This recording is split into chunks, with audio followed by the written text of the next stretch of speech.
Welcome, people of the World Wide Web. So this is Chris from Cypher Sigma Screen Time. Yes, and it is a Monday morning, so it is a movie news time. So it was a little bit slow going on, it's picked up, but as you've seen from the original one, yes, Infinity Castle. So the new film from the Demon Slayer franchise anime has now rocketed to not only the #1 in America, it is also the most made the most money in America of any animated movie, be it in 26 year, I think it is, from Pokemon. It seems it's made money across the world. It's the highest grossing anime movie of all time. So great news on that. Really, really good movie. Would recommend if you are into Demon Slayer. Maybe not this, because Mugen Train is sitting just behind. I think it's made 2 or 3 more million ahead of Mugen Train by Sunday evening. Yes, great news on that side of things. So 26 years, yes it is. So next up we have the news. Obviously there was a tiny little bit of an update from Amazon. Yes, and it is the Pacific Rim prequel series. So not too much more. This was announced, I think it was earlier this year, mid-year, that obviously Amazon were going to partner with the franchise to produce a prequel series. It doesn't say too much about if Guillermo del Toro is involved. Hopefully he is. I mean, to be honest, I think it worked quite well as a series. Obviously, given if it's Guillermo del Toro, has a bit more of an influence. It has a bit more of a darker feel to it. But yeah, great news that obviously it was announced, it went a bit quiet, and now they've kind of said it's going forward. So I think there must have been some kind of hindrance. But what it is. So next up, obviously the news it's been out a little while ago now. Unfortunately, Robert Redford, the legend that he is, aged 89, passed away last week. Actor and director, obviously I think from Butch Cassidy and the Sundance Kid, amongst a lot of things.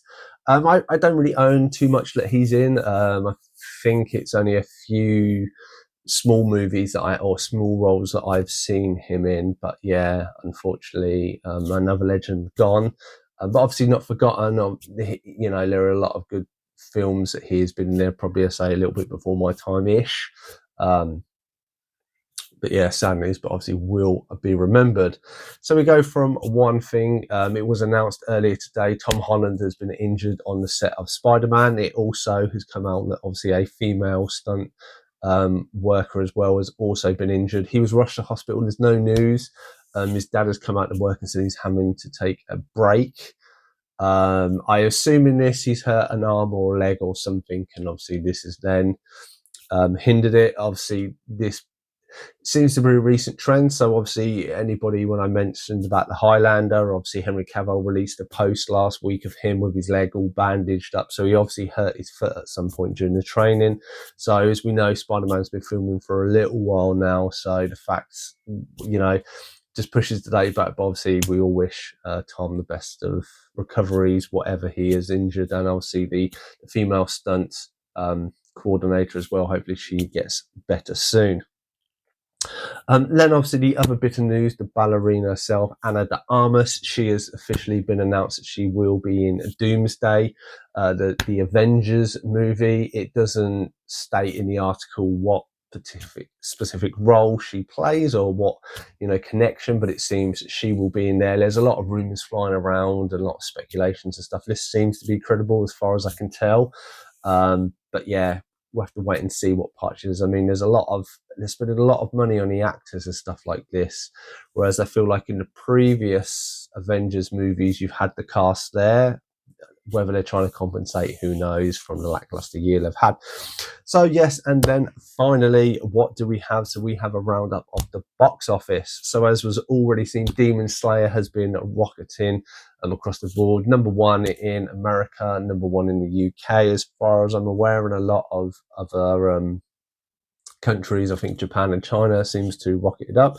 Obviously, there have been a few censorships in those countries. Surprisingly, second up in America was Him. So this is a Jordan Peele movie about starring one of the Weinstein brothers. Has been panned very much on IMDb, but seems to have made the second most, only made like 17 million. So we shall see as weeks go on if that increases or not. Next up, obviously, Conjuring is still doing well, still making loads of money for that franchise. So I suspect this is going to propel another sequel, even though it's supposed to be the end. Then we have Downton Abbey, The Long Walk, and then A Big bold, beautiful story, I think it is. Obviously the Margot Robbie, Colin Farrell movie. And that is all the news I have for you this week. Hopefully you enjoyed this video, and hopefully I have enlightened you to stuff that you've going on. I'm Chris from Cypher Sigma Screen Time, and I shall see you in the next one.